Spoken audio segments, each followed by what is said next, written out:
Madison County Board of Supervisors voted to hire an out-of-state agency to perform audits for fiscal years 2025 through 2027.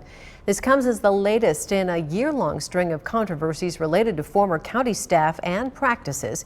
KCCI's Abigail Curtin was at tonight's meeting. She's live in the studio with how the supervisors made that decision. Abigail. Well, for two of the three supervisors, they say this decision came down to two things: time and money. After receiving a bid from both the state auditor's office and one from an out-of-state agency offering to do the same work in half the time for half the costs, supervisors Heather Stansel and Jessica Hobbs argued it made the most sense. But to several of the people attending today's meeting, not so much. It's been a long year for Madison County. From backlash over hiring practices, a resignation, and special election in the auditor's office, to an investigation for misconduct and theft against the former treasurer. The Board of Supervisors voted Tuesday night to hire a firm to audit the county's fiscal year 2025 through fiscal year 2027. But the firm they chose had some residents rattled. Malden and Jenkins have never done a county audit in Iowa.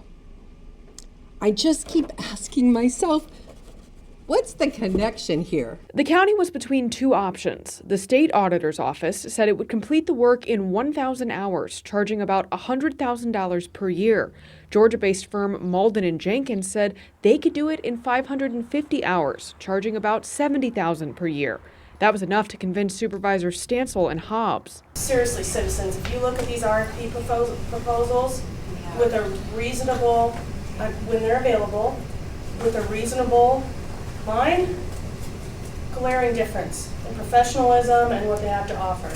But not Supervisor Diane Fitch, who argues the auditor's office knows the county's history. I am not comfortable with this. I think the state might be slow, but they're in the weeds with us right now. They know what mess we're in. They've been doing it, and I think we should stay.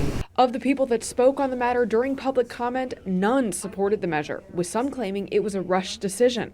But regardless of the critique, all in favor, please vote aye. Aye. All opposed? Nay. Okay, motion carries. the smaller price tag and time frame won out.